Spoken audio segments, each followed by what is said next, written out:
Hello, everyone. Today is Friday, Erev Shabbos, Parshas Nitzavim. We are just a few days away from Rosh Hashanah. This is the last Shabbos of the year. If you will be at Young Israel for Rosh Hashanah, I look forward to davening with you. If not, wherever you are, everyone, I hope everyone will have a meaningful and uplifting Rosh Hashanah. I hope to be able to see, to speak to reach out to everyone. But if not, if I will not see you, I would like to wish you a ksiva v'chasima tova from myself and Ariel and our entire family to your entire family. It should be a good and blessed year for ourselves, our families, our community, the entire Jewish people, and all of Israel.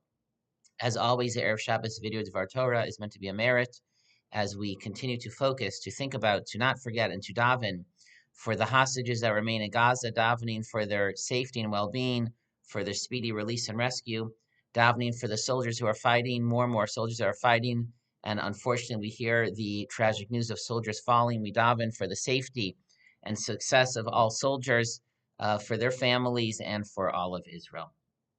This week we read Parshas Nitzavim, and in this last speech of Moshe Rabbeinu, he gathers the Jewish people, and the opening psukim, Atem Nitzavim Hayom Kulchem, today you, all of you stand before God. Rashechem, Shiftechem, Ziknechem, Veshotrechem, the heads of your tribes, your elders, your officers, Kol Ish Yisrael, every member of the Jewish people. Tabchem Neshechem, your children, your spouses, V'gercha Asher B'kerev Machanecha, the stranger in your camp, Mechotev Eitzacha Ad Shoev Memecha, from the one who chops the wood to the one who draws and carries the water, from the most prestigious position to the humblest station in society. The Medrash Tanchuma comments, Af al pi, sheminisi lachem rashim zikenim v'shotrim, even though I appointed for you, I commanded you that you need to have leaders, you need to have heads, you need to have officers. But Hashem says, you should know, kulchem shavim lefanai, you are all equal before me. For there to be a community, a group, a society, a community, there need to be different positions. There need to be some people who are in more decision-making positions. But Hashem is saying, I want you to know it's not because I love those people more. It's not because those people are more important in my eyes or my heart. Kulchem shavim lefanai, every Jew, everyone is equal to me. Shenemar, as the pasuk says, v'chol ish Yisrael, every Jewish person. This reminded me of a teaching that I learned for the first time, a new interpretation this year.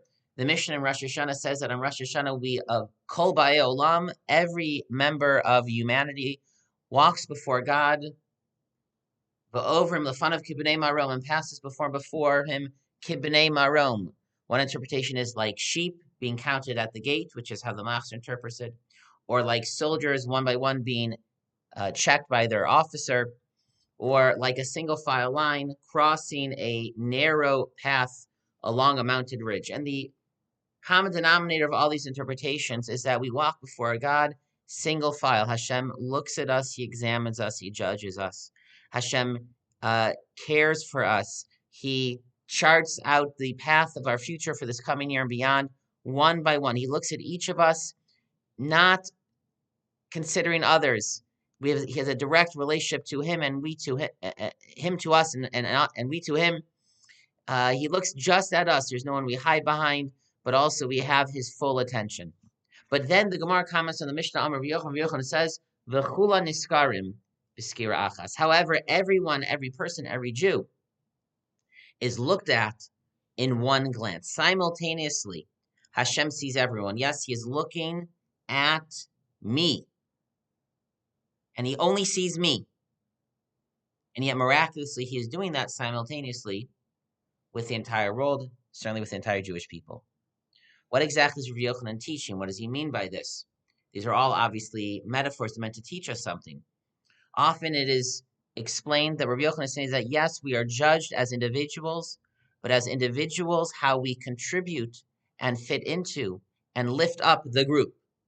He sees everyone, each person individually within the larger vision. However, I saw this year for the first time an interpretation that was new to me, that Rabbi Yochanan is stressing that even though God looks at each Jew, we'll focus on the Jewish people right now, each Jew individually, specifically, uniquely, but it is simultaneously. It is not one after the other. If it would be one after the other, then there'd be a difference between Jews. Then there would be the one who was first and the one who was last. Then I would be able to say relative to someone else, I was before you, or I was after that person. And that is not true. Every Jew is equal. V'chulan, as the Medrash says, Shavim l'fanai, you are all equal before me. And therefore, Yochanan is saying, even though God looks at us uniquely, our unique circumstances, our unique soul, uh, uh, the surroundings in which we are, he looks at us and us alone, but he does that simultaneously to every Jew because every Jew is equal. There is no line on Rosh Hashanah. When we come into Shul and we have an audience with the Melech Malchei Hamlachim, and we all have the right to speak to the king. As soon as we come into Shul, he is there. There is no line. We don't have to wait. There is no one who will be in front of us. There is no one who is, quote unquote, more important than us who gets to speak to God first. Each of us, whenever we come to Shul, whenever we open our machzor and open our hearts, Hashem is there. And we can speak to him, and he'll be looking at us. He'll be reviewing the past year and deciding what is in store for us for the coming year. This is perhaps the most powerful idea for a person to truly contemplate before Rosh Hashanah. In a quiet place, with no distraction, to think about that Hashem will be looking just at me. And as soon as I come in, I am there with Hashem. And there is no one to hide behind, but also there is no one else who is in front of me who is more important. Chulan Shavim Lefanai, each person is looked at uniquely. Over the fun of Kibnei Marom, we should try to find the time to truly contemplate this, so that on Rosh Hashanah we will feel that deep connection. We will feel that direct vision and glance of Hashem. We will see him. We will feel him looking at us, caring for us, expressing his love for us. May we merit in that way to daven properly, to serve him on Rosh Hashanah, to anoint him as the King of the world and the King of our lives, and in that merit be written into the book of life, ourselves and our families, for all blessings and for everything that we will be davening for this coming year. Good Shabbos, everyone. Shabbat Shalom. Ksiva v'chasima tova. Shana tova.